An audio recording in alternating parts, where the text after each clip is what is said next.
All right, back here on Inside Wrestling Radio with CW Anderson on the phone with us today. And before the break, we were talking a little bit about his early career and what got him into the business, and later on meeting some of the Anderson family there. We talked a little bit about meeting Ole, and I understand it wasn't a great meeting and he was kind of a bitter guy. What do you think his problem is, CW? I really don't know. I don't know what is going on inside his. I don't know if he's chemically imbalanced or what's wrong with him, but he's like that towards everybody, and he was really somebody that was trying to respect the Anderson name, and a name that made him a household name in wrestling and give him a career. He's just totally frustrating to be around. He just he's one of those people that just don't even want to make you be in the business. And there's only a few people in my lifetime I've ever met, him and Vince McMahon, that ever made me want to wish I'd never got in the damn ring. When I met him, I went up and introduced myself to him and said, "Hey, my name's Chris Wright." Before I could finish my sentence, he goes, "So you're the other Anderson?" I went, "Yes, sir." He goes, "Okay." And one of my friends come up to me, like I had just gotten back from Japan the day before, and I saw the guy and to give him a hug. He goes, "Oh my God, 20-some years in this business, and now everybody's turned into queers." Wow. Yeah, and they wanted him to get in the ring to do an angle with me. He wouldn't do that. All he wanted to do was sit behind the table and peddle his little book. He didn't want to do anything they asked him to do. That's all he wanted to do was sit behind the table and try to sell his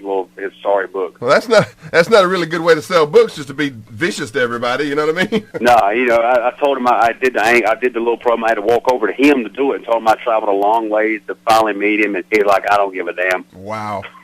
And that was the end of that, huh? Yeah, my girlfriend at the time introduced himself. "Hey, I'm CW's girlfriend." He goes, "I don't really care. You want to buy my book?" Unbelievable. I had heard through some other people that he was just a bitter old guy, and that, like you said, with everything that the fans have given him, it looks like he'd be able to give a little bit of something back, but I guess he doesn't subscribe to that theory. No, absolutely not. He's a different breed. Yeah, absolutely. Now, in 1998, you went and trained at the power plant, and I understand that was a pretty big deal. Tell us a little bit about your power plant time. I had a couple of guys I had trained that went down. They went down before me and went through that, what they call the 3 days of hell, and Toad and Lodi. They're the ones that pretty much got me to go down there. They told me, "Hey, you're going to be doing this and this. You need to get ready for this." For about 3 months, all I did was squat and run, because that's what they said that was the main thing. You paid $250 non-refundable for a 3-day tryout, and anybody who was in the military knows what going through boot camp was, and this was pretty much like a 3-day boot camp. You got Sarge that comes in. He's literally like a damn drill instructor. He is pissed off when he walks in the door, and he's pissed off the entire time you're there. Right. And you got the students. You're out in a circle. You're standing around. First you do about a 30-minute stretch. Then you stand in a circle, and there's about 30 of you that usually starts on a Wednesday. And you start out with squats, and then they're dropping you down to push-ups. It's back to squats. And you do that for about 2 hours, and they take you outside and run you for an hour.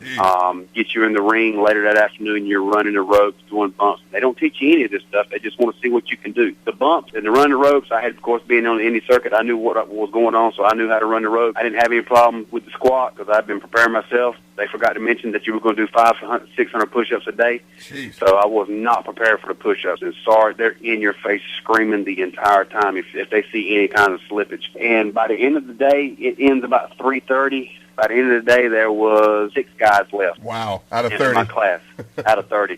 The next day, I think only 4 of us came back, and it was the same thing for 6.5 more hours. Wow. And then Friday, it was the same thing. And then you're done. I've never been that physically exhausted, ever. Right. You really see what your body can take and what you can put your body through, and what mentally you can take. Once you get through with that, you have to pay at least $1,000 to come back for them to train you. But once you walk back in the door, once you've graduated, Sarge is a completely different person. I think the world of that man. Sure. Because he took everything that I gathered on the independent and molded it into what people saw on TV and what they saw August 8th on my TNA Hardcore Justice pay-per-view. And after about a year of being there, Sarge, it was me and Toad, and Sarge had gotten where I don't know how you explain it, but he started letting me and Toad train guys. Yeah. If he was too busy working with Goldberg, because that's when Goldberg was doing his run, right. he was sending the Natural Born Thrillers, the guys that turned out to be, and Lash LaRue and Elix Skipper, from me and Toad to train and work with those guys. And I'm sitting here thinking, damn, you're sitting here training me, and I'm training these guys, and they're the ones under contract, and I'm not getting anything out of it. So, that lasted about a year and a half before I had gotten, it wasn't Sarge's fault. It was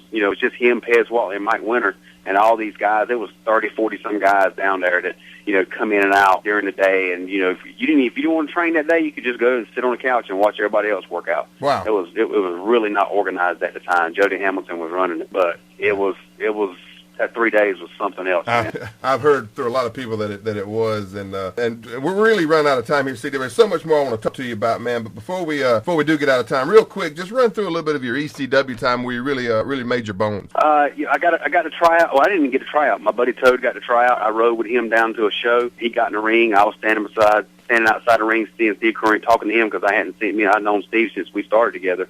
And they threw me in the ring as a whim to see what I could do. Paul Heyman liked what he saw, give me a job that night. I was there. I started with the Dangerous Alliance. Louis, sign guy Dudley turned to Louis D'Angeli. He wanted to manage me because we traveled the road together, right. And me and Bill Wiles seemed to be clicking as a tag team because we got thrown together by an accident. And then we turned into the Dangerous Alliance. That lasted for a while. Paul wanted to break me off and do my own singles thing, and then I worked Kid Cash at a pay-per-view in Chicago, and Tommy said he wanted to start putting me over and put me to that next level, so they put me over on Jerry Lynn, and I started my feud with Dreamer, which kind of led up to my I Quit match, which just so happened to be the day of my 30th birthday. Wow. That I did my I Quit match, and that's kind of the one that people still talk about to today. I said January 7th will be the 10-year anniversary of my I Quit match with Dreamer. And I also read in your bio there that kind of leading up to that you'd kind of went back and reviewed the old T.A. Tully Blanchard Starcade match. Yeah, about a few weeks before that, while I do cardio during the day at the house, I'd sit there and put that tape in and sit there and watch it and see if I could get any little tips or tricks on performing the I Quit match. Because a bunch of people were telling me that work for ECW, man, I Quit match is really hard to do. It's hard to pull off. Right. Nobody's really able to pull off a good one. So that was kind of my motivation, and I think I put on a classic because, they put it on one of the bloodiest matches ever at ECW. And I tell you what, speaking of that Magnum T.A. Tully Blanchard match, man, even today, 20 years plus in the business, that thing still gets me every time, bro. I mean, it looks just so believable the way they finished that thing, man. I would tell anybody who's trying to learn how to really work one of those matches, go watch that match as the prime example. Yep, that's what I did because I wanted to have just as good a match, if not better. And I think if ECW wasn't going to the at its end, and Tommy and I had more time to push that match, more time to build up to it, I think it could have, we could have done more with it, but we were actually rushing to get that match in. We're all the way out of time here, CW. And before we get out, you had mentioned earlier that Vince had given you a kind of a bad taste in your mouth about wrestling too. Tell us really quickly what was Vince's problem. He didn't like me because when they do agent reports at night after every little show you were on, they send an agent report back, and the agents always find something wrong with your work. But sure. Dean Malenko was the head agent; he could never find anything wrong with my work, which was.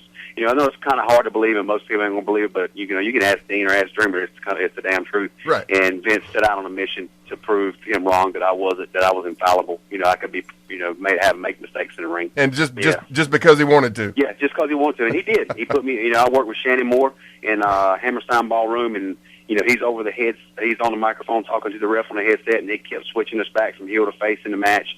Switched to finish. Vince just kept screwing with us the entire time just because of that. Unbelievable. Well, CW, listen, bro, there's so much more we could talk about here, and I'd love to have you back on in the future to do this thing again, because we just really just scratched the surface of your career and stuff that you've done. But before we do get out of here real quick, you got anything you need to plug, any website presence, any big matches coming up you want to talk about? You can find me on Facebook. You can search CW Anderson, find me on Facebook.